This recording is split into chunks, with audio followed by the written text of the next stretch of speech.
Muito obrigado, viu? Louvado seja Deus. Eu gostei desse... Será que dá pra gente fazer tipo chuva? Dá? Vamos tentar? Vamos ver, hein? Vamos lá, ó. Devagarzinho primeiro, hein?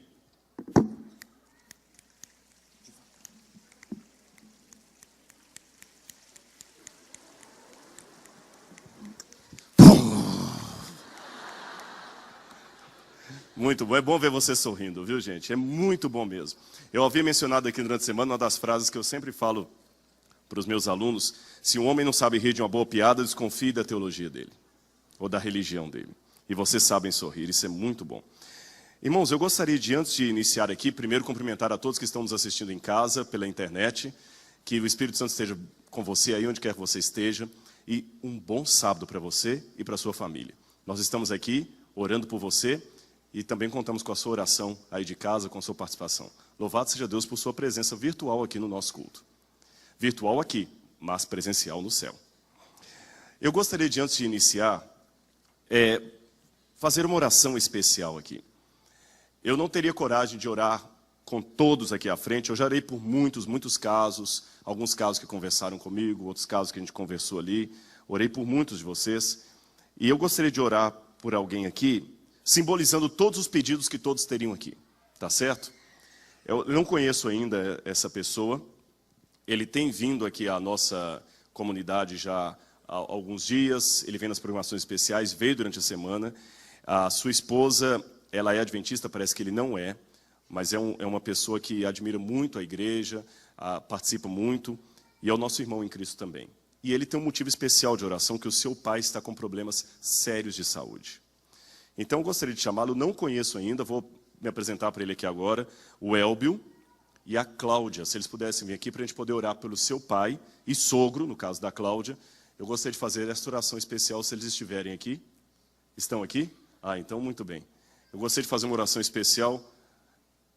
Cláudia, prazer em conhecê-la, viu? Que Deus a abençoe ricamente, Elbio. Muito prazer. Espero não tê-los constrangido, porque eu não os conhecia, não marquei isto, mas... alguém falou comigo a respeito do problema do seu pai, o senhor Valdemir, não é isso? Notei certo aqui?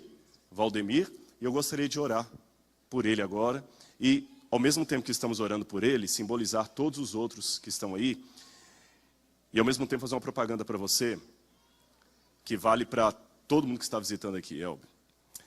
Por favor, não entenda o que eu vou dizer aqui como pressão, não é. Eu já falei uma coisa durante a semana e vou repetir para você aqui agora. Eu não vim aqui para insultar a sua inteligência. Mas vocês vão de convir comigo que quando você vai num restaurante muito bom, você indica.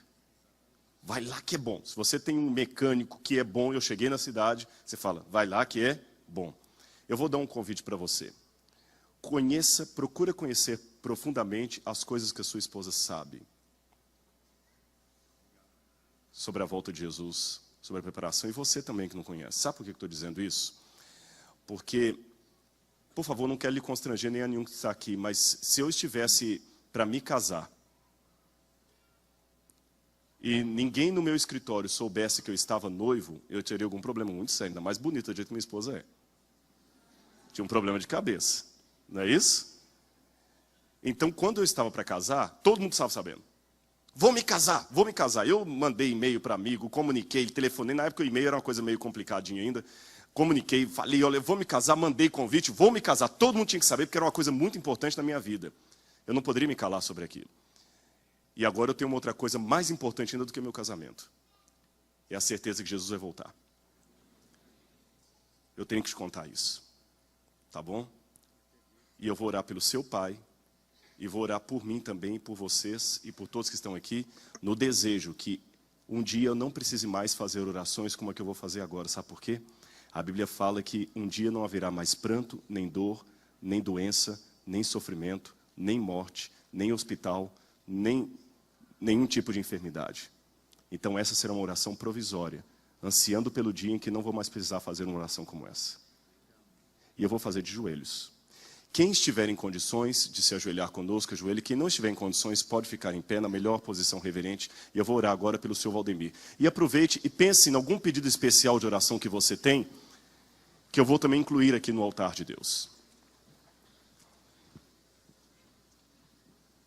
Senhor, Diante do teu altar, eu estou aqui com a Cláudia, o Elbio, e estamos colocando um nome de maneira especial diante de ti, o Senhor Valdemir. Eu não o conheço, Senhor. Nem sei exatamente qual o problema de saúde que ele tem. Mas o mais importante eu sei. Que nós temos um Deus a quem nós podemos recorrer. Obrigado, Senhor, porque eu posso falar do Senhor para pessoas como o Elbio. Muito obrigado. Muito obrigado porque eu posso falar com ele que Jesus vai voltar. Eu te agradeço por esse privilégio, Senhor. E muito obrigado porque alguém aceitou uma oração que a gente fizesse em prol de outrem.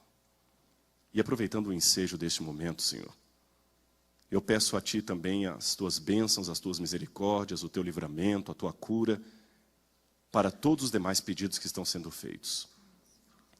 Alguns eu não posso mencionar de público, mas as pessoas que conversaram comigo durante a semana sabem do que eu estou querendo dizer. Que elas se sintam agora mencionadas nesta oração. Ainda que o seu nome e o seu problema não sejam audivelmente citados, elas foram, na intenção, mencionadas. E também aqueles, Senhor, com os quais eu não conversei, aos quais eu não conheço, que também se sintam representados aqui por esse casal e por mim. Diante do teu altar, Senhor, nos colocamos como somos, falhos, pecadores, com problemas, mas com uma sede incrível de Ti, Senhor. Com uma vontade enorme de ir para o céu. Com uma vontade enorme de ver Jesus face a face. E é por isso que eu te suplico, Senhor, que orações como esta que eu faço pelo restabelecimento da saúde de uma pessoa sejam orações provisórias. Porque nós ansiamos o dia, Senhor, em que nós não vamos mais ter medo. Nós ansiamos o dia em que não vamos mais precisar fazer orações de olhos fechados, porque estaremos falando face a face com Jesus. Mas enquanto esse dia não chega, Pai, protege-nos em Teus braços de amor. E agora eu invoco, Senhor, as bênçãos sobre esse casal e sobre esta igreja e sobre todos que estão em casa também assistindo pela internet. Eu abençoo a todos com a bênção do Deus de Abraão, de Isaac e de Jacó. E que eles sintam realmente a beleza da Tua presença. Em nome de Jesus. Amém, Senhor. Amém. Amém. Amém. Foi um prazer te conhecer. Deus te abençoe. Desculpa não ter marcado com você. Tá bom? Mas eu estou orando pelo seu pai sim. Não, usa isso sincericamente. Muito bem, irmãos. O nosso último tema hoje, recusando o convite. Eu quero meditar com vocês sobre uma passagem que está em Lucas, capítulo 14.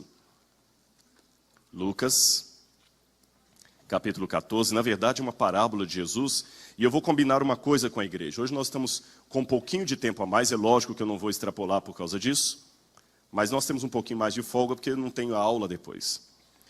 Mas eu queria que você, depois que nós lêssemos esse episódio da Bíblia, ficasse com a Bíblia aberta, porque eu vou voltar ao texto, tá bom? Não feche a Bíblia imediatamente após a leitura.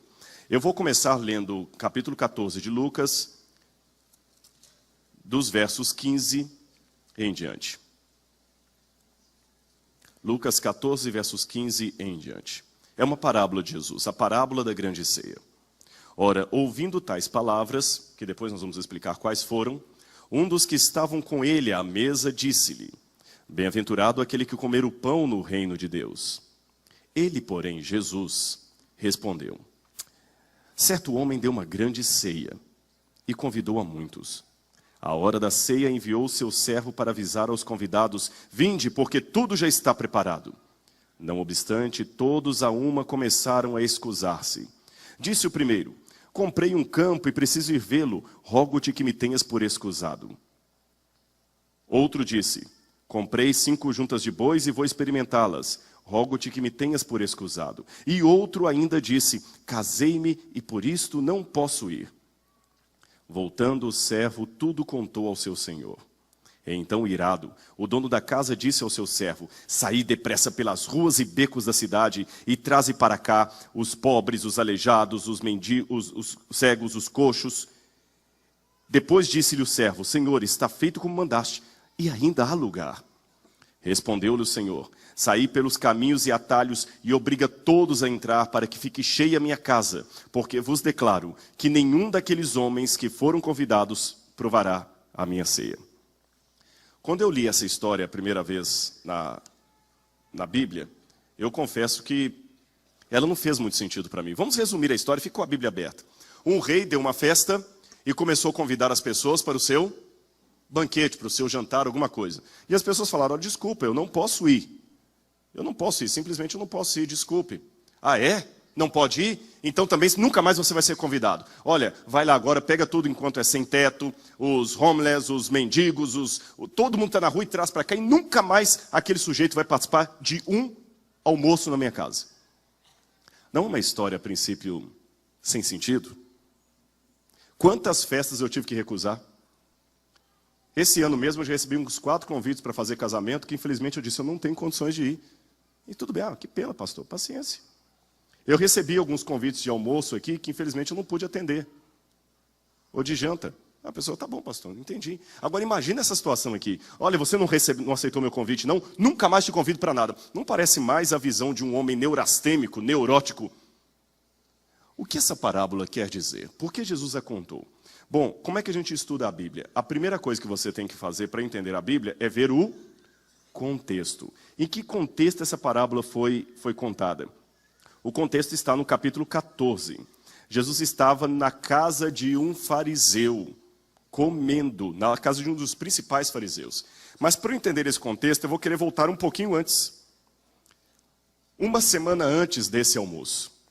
Uma semana antes. Você sabe que às vezes, para entender melhor uma história, você tem que entender o que aconteceu antes do episódio. Leiam comigo Lucas capítulo 13, versículos 10 em diante. Lucas 13, versículo 10 em diante. Jesus ensinava no sábado numa das sinagogas. Interessante. Jesus estava numa sinagoga. Isso significa que os rabinos da época tinham prestígio, tinham respeito por Jesus. E você pode perguntar: pastor, mas eles não eram inimigos de Jesus no final do ministério dele? No início de seu ministério, os rabinos e fariseus, pelo menos um grupo deles, eram amigos simpáticos a Jesus. E decora essa informação porque ela vai ser importante para eu terminar a pregação. Os rabinos e fariseus, no início do ministério de Cristo, eram simpáticos a ele. Eles gostavam de Jesus, eles queriam Jesus no partido deles. Tanto é que no sábado ele ensinava na sinagoga. Da forma como está aqui no grego, dá a entender que não era uma coisa que ele fez só um sábado e acabou. Ele ensinava na sinagoga. Todo sábado ele estava lá, ele era convidado de honra. Aí quando Jesus estava ensinando na sinagoga, verso 11, Lucas 13, verso 11, veio ali uma mulher possessa de um espírito de enfermidade, havia 18 anos. Ela andava encurvada, sem de modo algum poder endireitar-se. Vendo-a Jesus, chamou-a e disse: mulher, estás livre da tua enfermidade. E impondo-lhe as mãos, ela imediatamente se endireitou e dava glórias a Deus. Que bonito, uma mulher que estava encurvada, na hora Jesus a cura. A expectativa seria que todos parabenizassem Jesus. Que bom, Senhor, essa mulher foi curada. Que dia que era mesmo isso aqui? Sábado. Qual foi a reação do chefe da sinagoga? Ficou indignado. O chefe da sinagoga, diz o verso 14, indignado de ver que Jesus curava no sábado, disse à multidão: já tinha gente do lado de fora querendo ser curado. 6 dias há em que se deve trabalhar, vinde pois nesses dias para ser descurados, e não no sábado. Vai embora daqui, sábado não é dia de cura. Disse-lhe, porém, o Senhor: hipócritas, cada um de vós não depreende da manjedoura no sábado o seu boi ou o seu jumento para levá-lo a beber? Por que motivo não devia livrar deste cativeiro em dia de sábado esta filha de Abraão, a quem Satanás trazia presa havia 18 anos? Tendo ele dito estas palavras, todos os seus adversários se envergonhavam. Entretanto, o povo se alegrava por todos os gloriosos feitos que Jesus realizava. Eu guardo o sábado. E não entendo que aqui é uma regra para transgredir o sábado, de jeito nenhum. Jesus estava apenas colocando o sábado no lugar certo. Eu passei uma experiência interessante com meu cunhado agora em Jerusalém. Nós estávamos lá e aliás, deixa-me dizer uma coisa, alguns ficaram preocupados que eu falei do perigo. Não é assim também não, viu? Eu convido vocês sempre que puderem, vão ao Oriente Médio. Por quê? As bênçãos são do tamanho da nossa fé. A menos que Deus não permita que você vá. Se eu pude, você pode. Se eu pude, você pode. E lembrem, eu não sou pastor daquelas igrejas que dá para o pastor ter helicóptero, avião e tudo mais. Tá bom?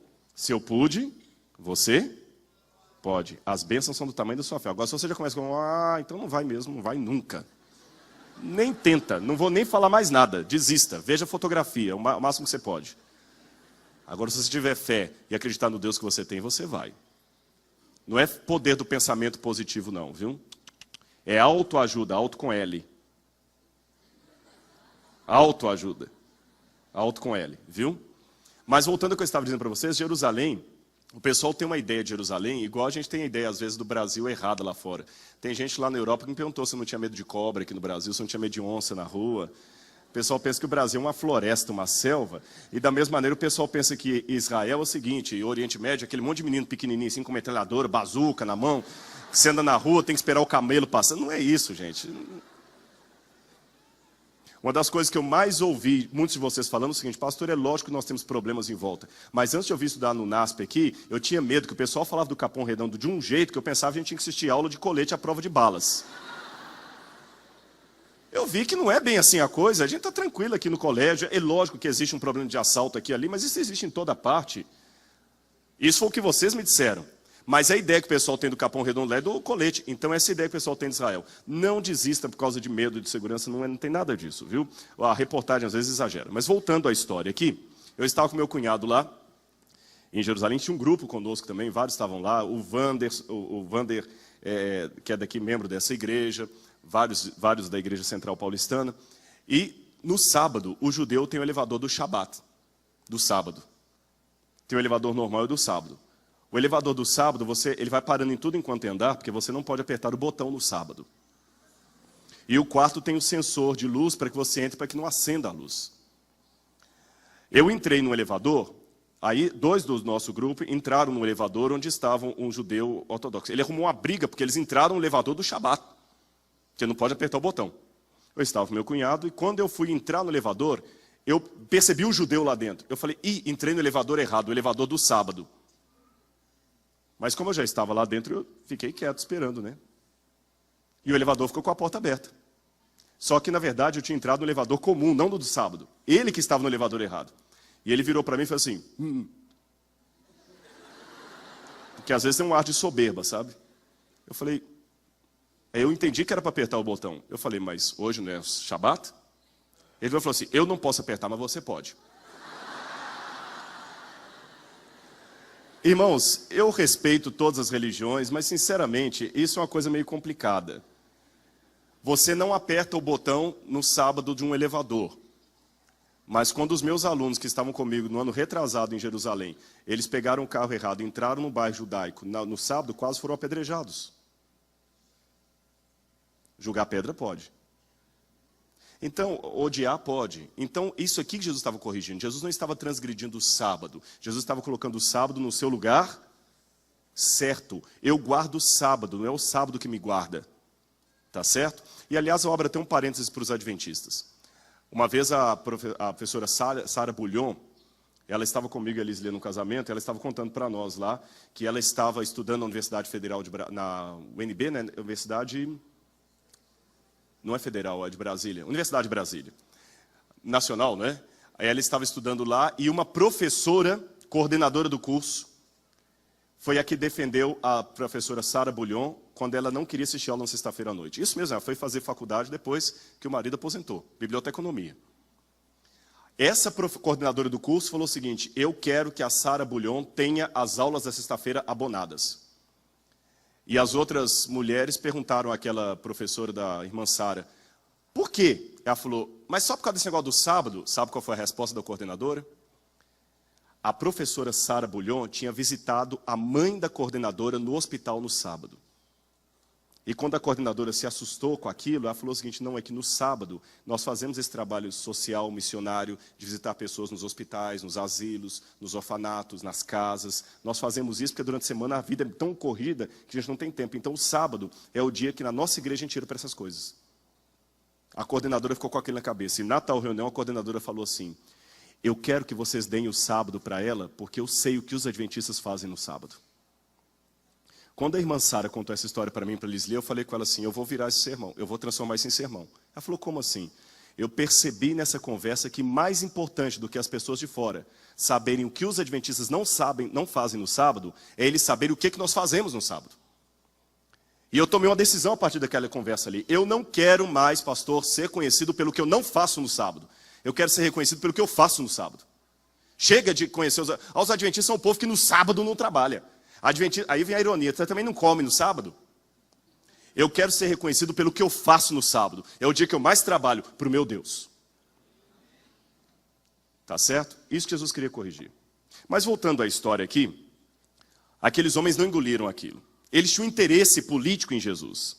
Muito interesse político. Tanto é que eles tinham interesse político que eles queriam Jesus no partido deles. Mas Jesus curou a mulher no sábado. Jesus não foi politicamente correto. Passaram-se 8 dias. No sábado seguinte, onde estava Jesus? Na casa de um dos fariseus. Capítulo 14, verso 1. Aconteceu que ao entrar ele num sábado na casa de um dos principais fariseus para comer o pão, eis que o estavam observando. Será que esse homem é realmente bom para o nosso partido? No início eu pensei que era, mas ele não é politicamente certinho. Ora, diante deles achava-se um homem... O que está falando na sua Bíblia aí? Isso aqui é estranho. Um homem hidrópico. É lógico que um homem hidrópico é um homem que tem uma doença. O que um homem com aquela doença estaria fazendo numa refeição? Não faz sentido. A refeição era uma coisa muito importante para eles. Muito importante. Eu tenho aqui 2 fotos para mostrar para vocês. Uma coisa que me chamou a atenção no Oriente Médio, essa foto eu tirei na Jordânia. Esse beduíno aí me conheceu nesse dia, e o primeiro convite, venha comer comigo. Mandou a mulher preparar comida para a gente. Eles têm isso. É lógico que eu não podia ver as mulheres, viu? Ele tinha 4 mulheres, eu não podia ver. É difícil, eu tenho uma foto rara aqui que eu tirei com uma menina. Eu pude tirar foto com essa menina, e isso aí já não foi na Jordânia, isso aí já foi no Sinai. É porque ela ainda não havia menstruado, por isso que a família permitia tirar foto. Mas fora isso, eles não gostam que o homem tire foto com mulher. Tem alguns hoje, a bem da verdade, que por causa do dinheiro, estão quebrando essa tradição. Você chega lá, eles pedem $1 e aí põe a mulher para tirar foto com você. Mas, de maneira normal, o beduíno não gosta que você interaja com a mulher dele. Não. Você não pode vê-la, você fica ali, ela fica lá. E ele sempre convida. Parece muito com os costumes do templo de Abraão. Ele convida você para comer. E é importante você comer com ele. Como era uma refeição naqueles tempos bíblicos que os beduínos ainda seguem? Irmãos, eu tive essa experiência algumas vezes, na Jordânia e no Sudão. E no Egito também. Eu fiquei durante 15 dias no deserto de Baiuda, que faz parte do Saara, com beduínos, numa casa do deserto com eles ali, comendo como eles comem. A primeira coisa que me chamou a atenção, ele convida você para comer, e convidar você para comer é uma coisa muito importante para ele, porque a comida é rara no deserto. Então, se ele está chamando você para comer, é porque ele tem você em alta conta. Então, ele vem, trazia o prato, colocava no meio, você tem que comer com a mão, no mesmo prato que ele. Aqui eu não tirei foto de eu comendo com eles para não ofendê-lo. E eu tive um problema no Egito também, a primeira vez que eu fui para lá, que a minha máquina foi roubada no último dia, com as poucas fotos que eu tinha. Mas eu tenho algumas fotos de internet mostrando a situação que eu passei. Beduínos comendo todos com a mão no mesmo prato. Um detalhe, nunca coloque a mão esquerda no prato. Porque a esquerda é para higiene pessoal. Você coloca a mão direita sempre. Você quer ofender um muçulmano, estique a mão esquerda para ele. É ofensivo. Por isso que em alguns regimes mais totalitários, como o do Talibã, por exemplo, quando um homem mata ou rouba e é condenado, eles cortam uma das mãos dele. Por que eles cortam a mão? Porque cortando a mão, você vai ser obrigado a tocar no alimento com a mesma mão que você lava o corpo. Aí ninguém mais vai comer com você no mesmo prato, você se torna imundo, permanentemente rejeitado. E o que para mim, eu confesso a vocês, que era um pouco difícil de engolir por causa da cultura, para eles era algo normal. Eles estão partilhando comigo no mesmo prato. E esse negócio de comer com a mão, no mesmo prato que o indivíduo, sentado no chão. Ali você tem lá, todos no deserto, lá comendo. É complicadíssimo, irmãos. Eu pensava em tudo. Senhor, me ajuda. E eu sei que você deve estar pensando, mas é muito nojento isso, pastor. Tem uma historinha que contam que uma vez um missionário chegou nesses lugares em que se come com a mão. E quando ele viu todo mundo pegando com a mão e comendo, ele comeu assim, é assim que se come aqui? E o Cicerone, ofendido e percebendo a soberba do europeu, falou o seguinte, é assim, sim, senhor. Eu sei que o senhor está sentindo falta dos talheres. Na nossa cultura, nós comemos com a mão. Só que existe uma diferença entre a minha cultura e a sua. É que a minha mão, eu sei como foi lavada. E eu sei aonde ela esteve nas últimas horas. E a única boca que a minha mão encosta é a minha. Agora, o garfo e a faca que vocês usam nos restaurantes lá do seu país, já passaram na boca de centenas de pessoas, você não sabe como foi lavado e nem onde esteve nas últimas 24 horas. Isso para mim que é nojento. Questão cultural, irmãos. Questão cultural. Mas voltando ao tempo de Cristo, eu falei com vocês que a refeição era algo muito importante. Aqui você tem as mulheres preparando o pão, os homens preparando o vinho. E aqui eu quero mostrar uma cena típica de como era nos dias de Cristo. Geralmente um anfitrião sentava no meio. E os primeiros lugares eram os lugares mais próximos do anfitrião. E cada um comia a sua porção, todos do mesmo prato, ali no meio, no centro. Todo mundo comia junto, todo mundo comia junto. Jesus estava comendo assim. Só que o fato de aparecer um homem hidrópico ali não faz sentido. Uma pessoa com uma doença não era para estar ali. Jesus estava no sábado na casa de um dos principais fariseus para comer o pão, aparentemente era bem-vindo, mas eis que o estavam observando. E aparece aquele homem doente ali. Por que vocês acham que aquele homem doente apareceu ali? Ele foi colocado de propósito pelos fariseus para ver se Jesus ia cometer o erro da semana anterior, curando aquele homem também. A hidropsia é uma doença terrível, é isso aqui. É uma retenção de líquidos no corpo, nas cavidades. Geralmente, segundo uma pesquisa que eu fiz, a hidropsia ela é resultado de um peixe contaminado por um parasita, ou às vezes até por algum tipo de caramujo, também contaminado por parasita. E a pessoa fica desse jeito. Veja esse menino nos olhos inchados, imagina a frieza, a falta de sensibilidade daqueles homens, colocando alguém assim, só para testar Jesus. Não porque eles queriam a cura daquele homem, só para testar Jesus. E Jesus, percebendo a cilada, perguntou aos intérpretes da lei, então, esse rapaz está aqui, é permitido ou não curar no sábado? E de novo ninguém respondeu nada. Então ele o tomou e o curou. E ele fez uma pergunta diferente da outra semana. Qual dentre vós, se o filho ou o boi cair no buraco, não irá tirá-lo logo no dia de sábado? Quando é para ter prejuízo financeiro, aí vocês não querem perder, né? Mas um filho desse eu posso deixar para tirar no outro dia? E Jesus percebeu que aqueles homens estavam mudando o sentimento em relação a ele. Aí Jesus estava ali e a Bíblia fala que Jesus começou a perceber como é que todo mundo queria os primeiros lugares. Todo mundo queria estar bem na fita. Entenderam para aquela imagem anterior o que são os primeiros lugares? Todo mundo queria estar no centro da mesa, junto com o anfitrião. E Jesus percebeu aquilo.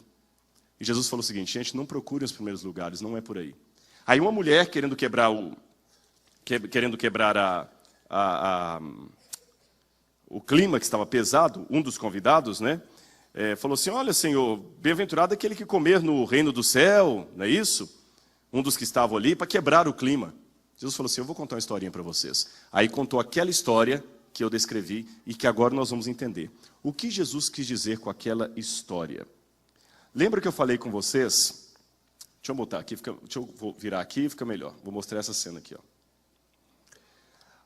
A comida no Oriente Médio, ela é rara.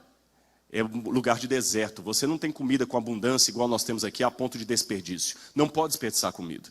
Nós temos uma ideia muito diferente da comida. Eu falei ontem, nós não comemos porque estamos com fome. A gente come porque, sei lá, eu quero comemorar, vou comer. Eu estou chateado, eu vou comer. Tudo tem que comer. Vamos comer. E come várias vezes por dia e todo e tal, e se empanturra de comida. Para eles não, a comida era para alimentar a fome. Só isso. E era algo muito importante, você não pode desperdiçar comida. Então, como eles faziam quando iam dar uma festa? Havia 2 convites. Preste atenção se você algum dia morar no Oriente Médio. Primeiro convite. eu quero convidar vocês para a minha festa, vou dar um casamento, aniversário, qualquer coisa. Aí o meu empregado passa na casa de cada um de vocês, olha, o pastor Rodrigo vai dar uma festa, você poderia ir? Aí o professor Hélio Carnassal e a esposa falam, não, nós podemos sim, nós vamos estar livres nessa data, fala com ele que nós vamos. Aí o meu empregado anota o nome do pastor Hélio e da esposa ali. Aí o pastor Braga fala, desculpa, eu não posso, eu vou estar viajando nessa data, tudo bem, não tem problema. Aí ele vai passando, pastor Noel, aí eu posso ir, mas a minha esposa não pode. Tá bom, então ele anota pastor Noel, uma pessoa. Aí, professor Marcos Eduardo, desculpa, eu e a Ana Paula também não podemos, não tem problema. Vocês notaram que ele passou na casa de todo mundo, mas ele fez uma lista apenas com o nome daqueles que falaram, eu vou. No dia da festa, essa lista era muito importante porque o dono da casa fazia a quantidade de comidas com base na quantidade de pessoas que disseram, eu vou. E a quantidade era exata. Bem diferente da nossa cultura. Na nossa cultura, a ideia é o seguinte, quanto mais, melhor. Eu não disse mais, melhor. Quanto mais, vírgula, melhor. Está corretíssimo o português. Corretíssimo. Quanto mais, vírgula, melhor. Lá em Minas é muito assim, né? Tem aqueles pais assim do interior, falam assim, no caso da minha filha, eu mato 2 bois de uma vez. Eu gosto de boi, come à vontade. A gente ia comer na casa dos irmãos, come mais lá, irmão, tem mais lá dentro, tem mais lá dentro. Como a panela está cheia. Não é assim? E a alegria de uma dona de casa é quando o pessoal raspa toda a coisa, mas ainda tem panela lá dentro com comida se precisar de mais. O pessoal comeu, pastor, mas o pessoal seu satisfeito, ainda sobrou comida ainda. É bom isso. No Oriente Médio é o contrário. Não pode sobrar. Se sobrar comida, sabe o que significa? Você, anfitrião, é um desperdiçador. Você não é um homem de confiança. Se numa aldeia você convida pessoas para sua casa e depois da refeição sobra comida, você perde o direito no comércio, ninguém quer fazer sociedade com você mais, você não tem mais crédito, você vai comprar as coisas, não venda fiado para esse homem, não, na casa dele sobra comida.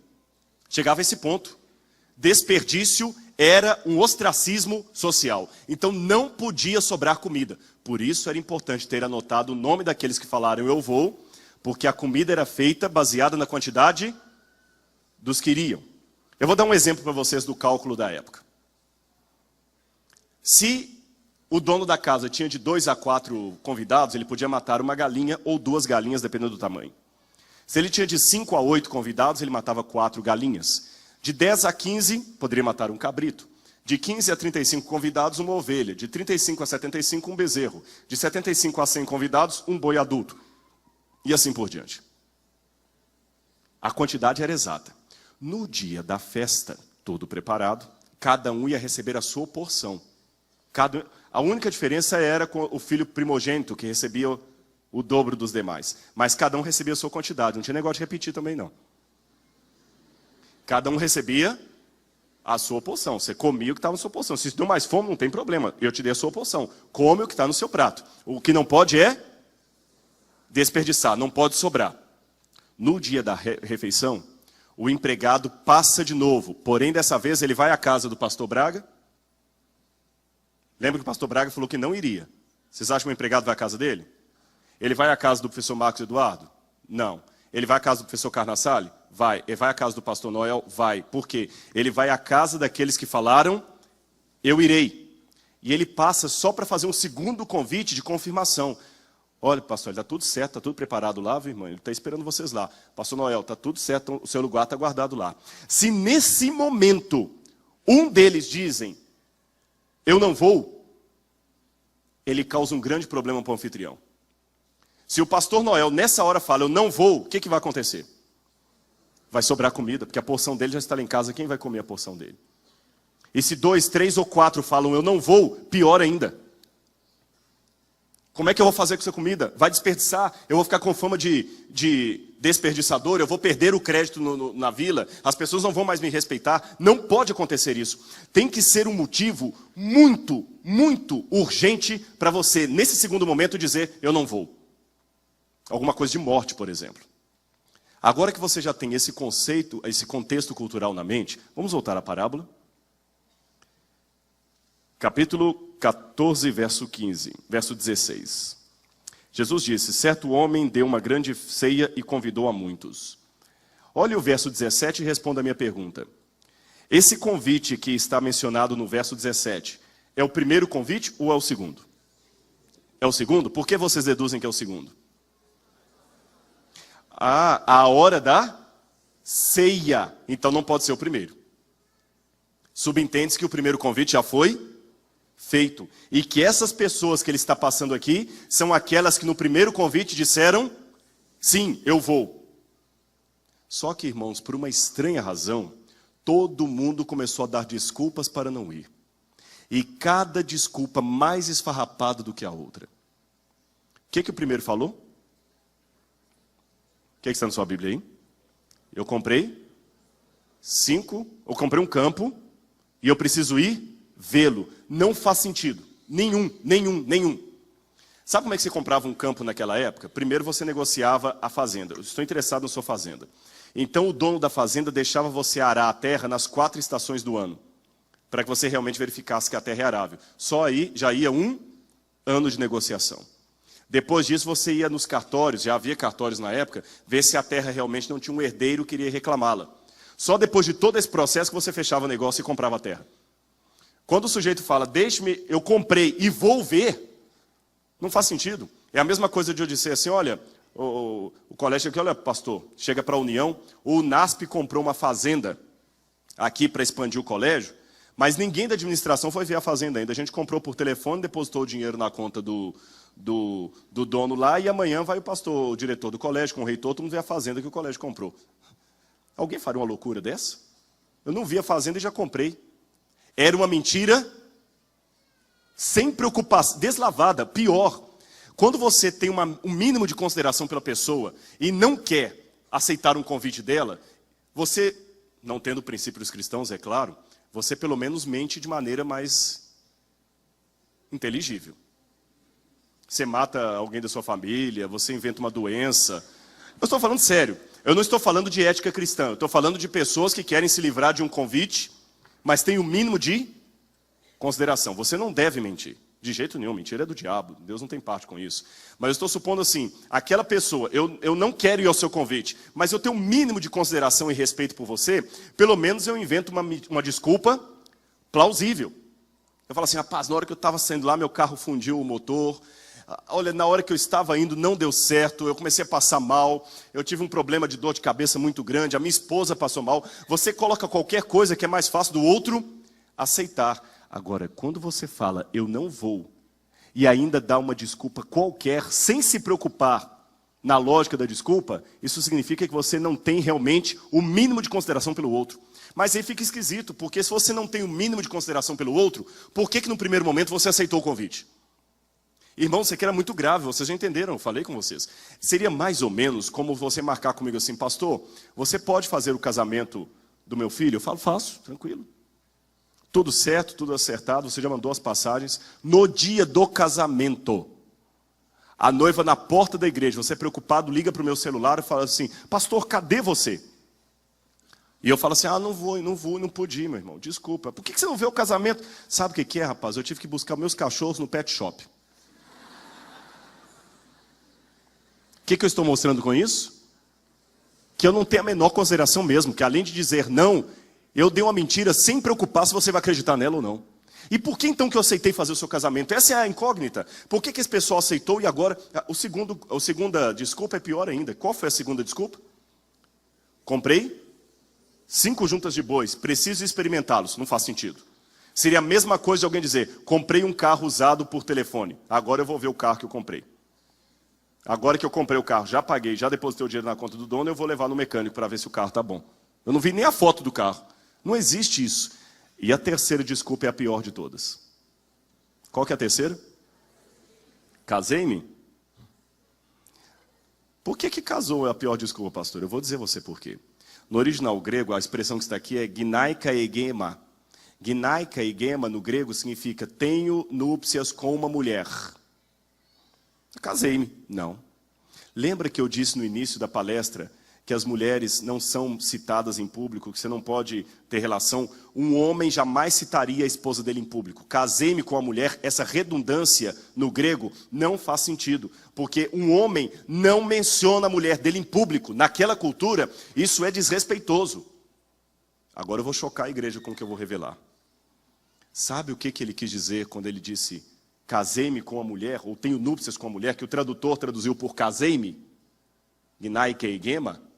Sabe o que literalmente está dizendo? O tradutor aqui não deveria ter traduzido casei-me, deveria ter traduzido tenho núpcias com a mulher, como está no original grego. Porque literalmente, preste atenção, isso significa eu tenho um encontro com uma garota de programa. Não era a esposa dele. Porque por respeito ele não mencionaria a esposa dele em público.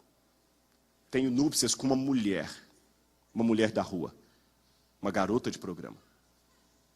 E é mais importante para mim o encontro com a garota de programa do que o compromisso com você. Por isso que quando o rei recebe essa notícia, o rei fala com o empregado, olha, por favor, vá para os becos e atalhos e convida todos a que entrem, para que fique cheia a minha casa, porque eu não vou passar por fama de desperdiçador por causa desses que recusaram o meu convite. Eu não vou ficar em maus lençóis por causa deles. Outros virão e ocuparão o lugar deles. Entenderam agora a situação? E o que essa parábola tinha a ver com o contexto de Jesus? Que Jesus estava com aquela parábola mostrando para os fariseus e para os judeus que estavam ali a realidade deles.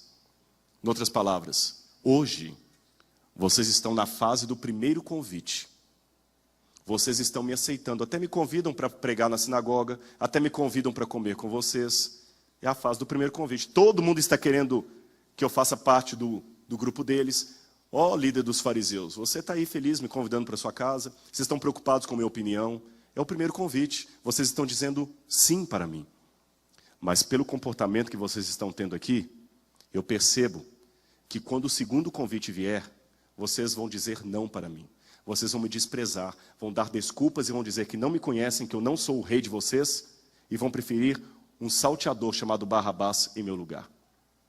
E vão pedir a minha crucifixão. E foi exatamente assim que aconteceu. No primeiro momento, todos felizes com Jesus. Quando você lê o Evangelho de João vai mostrando assim, as multidões maravilhadas com Jesus, mas João diz assim, as multidões se maravilhavam com Jesus, mas Jesus não se confiava a elas, porque ele bem sabia o que era a natureza humana. E aí o Evangelho de João continua, muitos discípulos se retiram, os judeus se escandalizam, no final está Jesus sozinho. Eles rejeitaram Jesus. E agora, olhem para mim, igreja, que eu tenho uma última pergunta a fazer para vocês nesses minutos finais da minha última pregação aqui nessa semana de oração. Eu fico feliz com o presente, pastor. Fico feliz com o carinho de vocês, com as músicas. Fico feliz que mesmo com frio a igreja está lotada, que muitos estão até em pé. Não por falta de opção, é porque não tem espaço mesmo. Fico muito feliz. Mas igreja, esse é apenas o primeiro convite. É fácil dizer sim para Jesus agora. É vantagem. Mas chegará um dia em que Deus terá que fazer um segundo convite com você. Chegará um dia em que talvez esse colégio vai ser perdido. Quem não é adventista, e talvez não está entendendo o que eu quero dizer, peça a um adventista que explique para você os eventos finais. E se ele não souber explicar, chame a atenção dele que deveria saber explicar. Haverá de vir um decreto e que essa escola vai ser fechada. E nós não poderemos mais ter aqui o Centro Universitário Adventista. Talvez ela até continue funcionando, mas não mais como uma escola adventista. E nesta época, uma grande multidão pulará pelas fileiras do adversário. E não compete a mim, irmão, saber quem é quem, eu não sou juiz. Compete a mim implorar a Deus para que eu e a minha família estejamos do lado certo. E o que eu imploro para mim e para minha família, eu imploro para você. Não brinque com sua salvação. Jesus em breve voltará.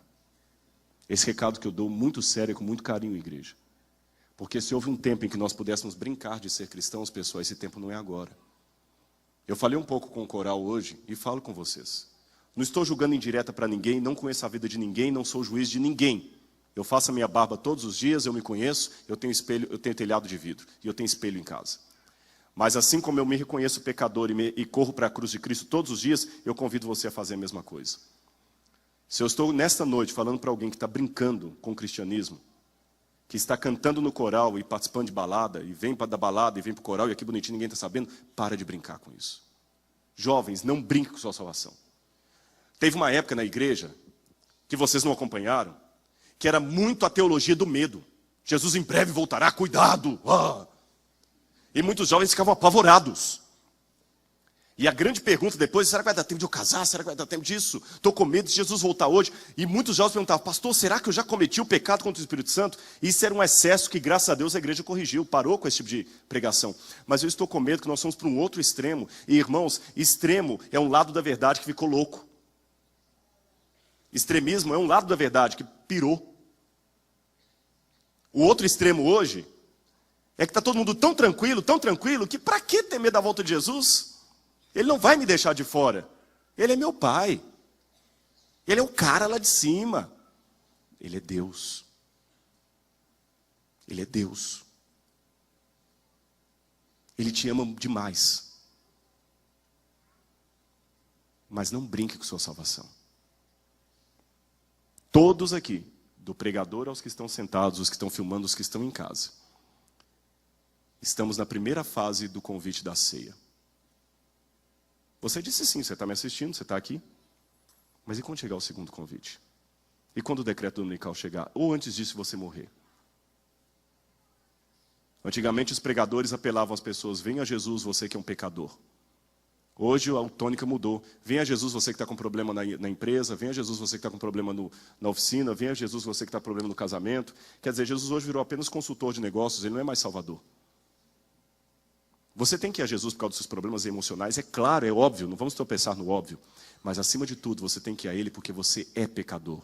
E Ele está disposto a te perdoar e te dar uma nova chance e fazer de você uma nova criatura. Em nome de Jesus, faça isso. Pense nisso. E não fique de fora da ceia do Senhor. Porque o grande desejo da minha vida, o grande sonho da minha vida, espero que seja o seu também, é um dia comer o pão com Cristo no reino do céu. Que Deus abençoe cada um de vocês. Em nome de Jesus. Amém. Vamos fazer a oração final.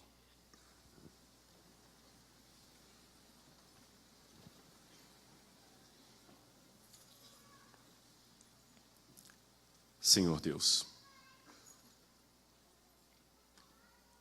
nós oramos a Ti, Senhor, pedindo-Te em nome de Jesus, que Tu possas aceitar o nosso coração. Somos todos pecadores, Senhor, frágeis. Ninguém aqui, Senhor, nem o que está pregando e orando nesse momento, nem os que estão sentados, nem os que estão em casa, ninguém aqui pode diante do céu dizer, eu sou bom, eu sou perfeito. Não, Pai. Mas com as nossas debilidades, com as nossas deficiências, queremos Te dizer, Senhor, que queremos que o Senhor habite em nossa vida. Dá-nos um novo começo, Senhor. Eu não sei, Pai, o problema que cada um está enfrentando. Eu não sei. De repente, eu sem querer descrevi a situação de alguns aqui. De repente, Senhor, eu sistematizei o temor de muitos, ou a comunidade de alguns, outros. Eu só sei, Senhor, que eu Te peço em nome de Jesus, que Tu possas atingir o mais profundo do coração de cada um. E não deixe, Senhor, ninguém sair daqui sem a certeza de que dirão sim para o Seu segundo convite. Dirão sim para Cristo. Perdoa os nossos pecados, Senhor, por favor. Nós Te amamos. Nós Te queremos, Senhor. Nós queremos ir para o céu, Pai. Eles estão dizendo que querem ir para o céu e eu quero ir para o céu. Lava-nos, portanto, no sangue do Cordeiro. E se a aprovação vier, Senhor, se Jesus voltar amanhã, que nós não estejamos fora. Por favor, meu Pai. Eu Te agradeço muito como ministro do Evangelho, pelo privilégio de fazer parte dessa causa, pelo privilégio de fazer parte desse povo, pelo privilégio de estar pregando numa das mais importantes igrejas desse país, se não do mundo. Te agradeço muito, Senhor, por ter conhecido essa mensagem. Te agradeço pelo carinho de todos que vieram aqui durante essa semana. E agora, Senhor, eu vou voltar para minha casa. Então eu te suplico, em nome de Jesus, cuida de cada um deles. Envia o teu anjo protetor para ficar com eles. Eu os coloco em tuas mãos, Senhor. Eu os coloco em teus braços de amor. Porque eu confio nos méritos de Jesus. Amém, Senhor. Amém. Uma última coisa, fique em pé. Eu deixei de propósito depois da oração para mostrar uma última cena. Se tirou, não tem problema, Braga. Foi de propósito que eu deixei para depois da oração isso aqui. Eu perguntei uma vez a um beduíno que tanto eles convidavam a gente para comer que eu já não aguentava mais comer. Cada vez que chegava, você tinha que comer com eles. E eu perguntei para ele, e se eu disser que eu não quero comer com você? Sabe o que ele me disse? Você está dizendo que me odeia. Jesus hoje te convida. Vem comer comigo no céu. A ceia está preparada. Se você disser não, você está dizendo que o odeia. Pense nisso na próxima ceia que haverá nessa igreja. E participe em nome de Jesus. Porque Deus te ama. Acima de tudo, Ele te ama. Muito obrigado pelo carinho de vocês. Deus ama vocês. Vão em paz e que o Senhor acompanhe cada um. Amém.